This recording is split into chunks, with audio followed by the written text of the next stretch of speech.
Published time, the 29th of March 2019, 9:53. A lawsuit was filed against Boeing in a U.S. federal court on Thursday in what appears to be the first litigation over the March 10 Ethiopian Airlines 737 MAX crash which killed 157 people. The lawsuit was filed in Chicago federal court by the family of Jackson Musoni, a citizen of Rwanda.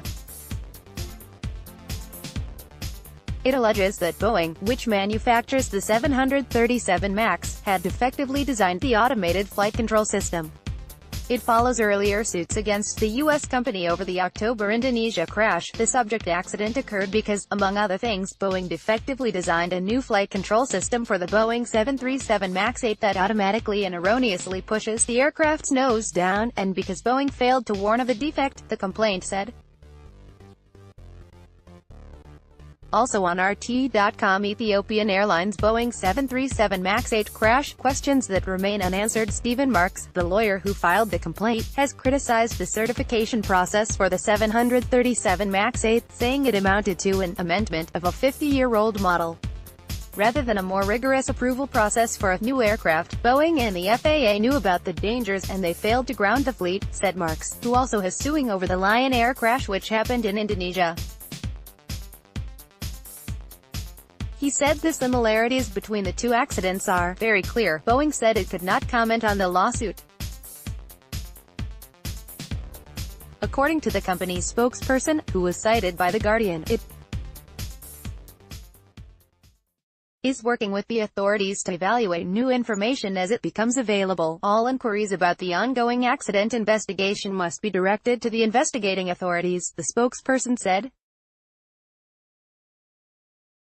Also on RT.com, airlines lining up for Boeing compensation over grounded jets. The U.S. aerospace giant is under intense scrutiny after two crashes, less than 6 months apart, killed 346 people. It is facing a criminal probe and questions from lawmakers over whether it has too cozy a relationship with its U.S. regulator, the Federal Aviation Administration. The company will have to make substantial payouts to the families of passengers if it's found responsible for both the Indonesia and Ethiopia crashes. Experts say the second accident could prove even more damaging for the company because plaintiffs will argue the manufacturer was put on notice by the earlier tragedy. Also on RT.com, Boeing's latest crashes pose serious risk to global AI development. Analysts, the world's biggest aircraft manufacturer Boeing lost billions of dollars in market value in the days after the Ethiopia crash as regulators grounded all MAX 8s across the globe. The company is now preparing to submit final paperwork to U.S. regulators for a software upgrade to an anti-stall countermeasure on the 737 MAX, which investigators said, in a preliminary report, repeatedly pushed the nose down on the MAX operated by Lion Air. For more stories on economy,